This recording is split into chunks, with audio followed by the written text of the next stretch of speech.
नमस्कार दोस्तों, अनुभव की सीढ़ी के सभी दर्शकों और श्रोताओं को मेरा नमस्कार।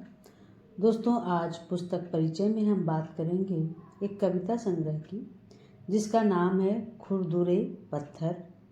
और इस कृति के रचनाकार हैं लोकनाथ, जिनका प्रचलित नाम है संतोष कुमार द्विवेदी।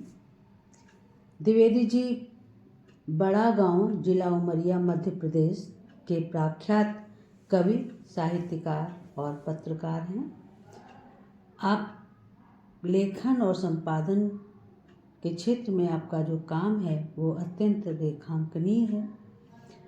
आपने इससे पूर्व आपका जो प्रकाशित संग्रह है पुरैन के पत्तों पर पानी की बूंदें, जो आपका उल्लेखनीय काम है कि आप 25 वर्षों से महात्मा गांधी के ग्राम स्वराज की अवधारणा और आदिवासियों के जल, जंगल व जमीन के सवाल पर जमीनी कार्य कर रहे हैं। जनजातीय कलाओं, चाहे वो लोकगीत हो, लोक नृत्य हो, लोक शिल्प हो, लोक ज्ञान के संरक्षण की बात हो या उसके संवर्धन का कार्य हो, आप उसमें लगे रहते हैं। हिंदी भाषा और साहित्य के उन्नयन हेतु आप निरंतर नवीन प्रयोग, कविता यात्रा, सहभागी राष्ट्रीय आयोजनों में संलग्न रहते हैं।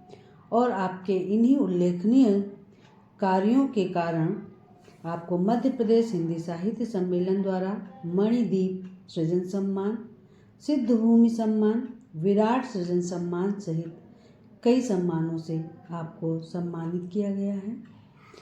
वर्तमान में आप मध्य प्रदेश हिंदी साहित्य सम्मेलन में प्रदेश कार्यकारिणी सदस्य एवं अध्यक्ष उमरिया जिला इकाई के रूप में कार्यरत हैं। आपकी ये कृति खुरदुरे पत्थर बोधि प्रकाशन से 2024 में प्रकाशित हुई है, जिसमें कवि की लगभग 67 कविताएं संग्रहित हैं। इस कृति के विषय में सुविख्यात कवि आलोचक नलिन रंजन सिंह ने लिखा है कि लोकनाथ समय की नब्ज को पकड़ने वाले कवि हैं, इसलिए वे देश राग को सुन पा रहे हैं। उन्हें पता है कि मौजूदा समय में अब सब कुछ चंद लोगों के हवाले है। मुनाफा कमाने की होड़ में संसाधनों का अंधाधुंध दोहन हो रहा है। किसान आत्महत्या कर रहे हैं, भ्रष्टाचार है, शोषण है, कुपोषण है, लेकिन जिसे सबकी रक्षा करनी चाहिए वही सेल्समैन बना हुआ है और उसने देश को मंडी बना दिया है। ऐसे में कवि को लगता है कि जनता से नादानी हो गई है।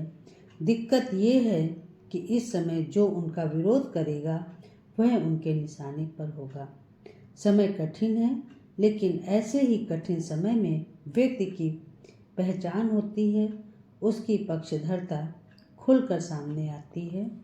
लोकनाथ भी पक्षधरता के सवाल पर मुक्तिबोध, धूमिल और गोरखनाथ पांडे की शैली अपनाते हैं।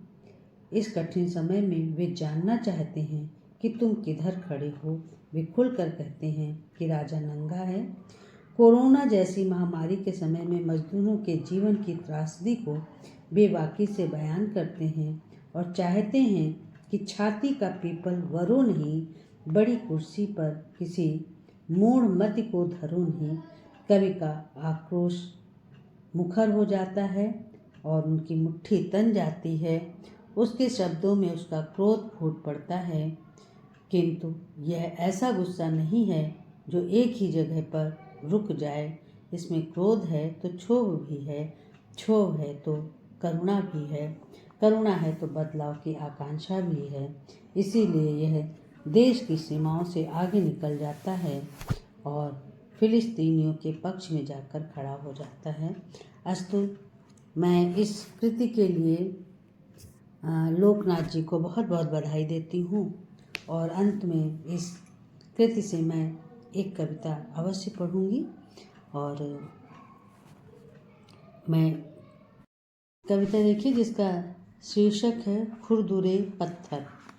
प्रवाह के साथ बहते चिकने पत्थर, प्रवाह के साथ बहते चिकने पत्थर प्रतिरोध नहीं करते। उनका आकार, प्रकार, गति और स्थिति सब नदी से है। नदी ही देती है उन्हें शक्ल और सूरत, प्रवाह पतित होने के बाद मायने नहीं रखता। प्रवाह पतित होने के बाद मायने नहीं रखता। उनका अपना कोई चुनाव, अपनी कोई पसंद, कोई इच्छा, साथ साथ बहना, अनगिन थपेड़े सहना, तलहटी में चुपचाप पड़े रहना उनकी नियत है। साथ साथ बहना, अनगिन थपेड़े सहना, तलहटी में चुपचाप पड़े रहना उनकी नियत है। लेकिन खुरदुरे पत्थर आत्मसमर्पण नहीं करते। प्रवाह से टकराते हैं, दो दो हाथ करते हैं, नदी के शांत स्निग्ध प्रवाह में मचाते हैं हलचल। नदी में सहसा उछल पड़ने वाली बूंदें, बनने वाली उर्मियाँ गवाह है इसकी। नदी में सहसा उछल पड़ने वाली बूंदें, बनने वाली उर्मियाँ गवाह हैं इसकी। खुरदुरे पत्थर जमीन पर मजबूती से टिकाए रखते हैं अपने पाँव। नदी को साधने का साधते हैं दांव। खुरदुरे पत्थर नदी को फिसलने से बचाते हैं, थामते हैं, विलमाते हैं। नदी को छुपने की, सुस्ताने की देते हैं ठाँव। सही मायने में खुरदुरे पत्थर ही गढ़ते हैं नदी को, देते हैं दिशा और आकार। सही मायने में खुरदुरे पत्थर ही गढ़ते हैं नदी को, देते हैं दिशा और आकार। तोड़ते हैं उसकी एक रास्ता, घोलते हैं नवीनता, रचते हैं नया संगीत, सौंदर्य का नया संसार। खुली आँखों से देखना, खुरदुरे पत्थरों का खुरदरापन सब कुछ बयां करता है। खुली आँखों से देखना, खुरदुरे पत्थरों का खुरदरापन सब कुछ बयां करता है, सब कुछ बयां करता है, सब कुछ बयां करता है। दोस्तों, ये कवि की शीर्षक कविता थी, जिसकी इसी खुरदुरे पत्थर शीर्षक से ही इसकी कृति का शीर्षक भी रखा गया। और मैं नहीं रोक पा रही हूँ, एक छोटी सी कविता और पढ़ना चाहती हूँ कि मैं नहीं रह जाता। क्या मेरे भीतर सचमुच इतना रुदन भरा है? क्या मेरे भीतर सचमुच इतना रुदन भरा है? यदि नहीं तो क्यों अक्सर ऐसा होता है? कहीं भी कुछ देखकर, किसी से भी कुछ सुनकर या पढ़कर, किसी पुस्तक की चंद पंक्तियाँ, गीले हो जाते हैं नैनों के कोर, लुढ़क जाती है गालों पर आंसू की गर्म गर्म बूंदें, भर आता है मन। मैं नहीं रह जाता, मैं नहीं रह जाता। कभी दृश्य, कभी स्वर, कभी शब्द बन जाता हूँ। बैठे ही बैठे किस से जुड़ जाता हूँ। क्या क्या तो हो जाता हूँ।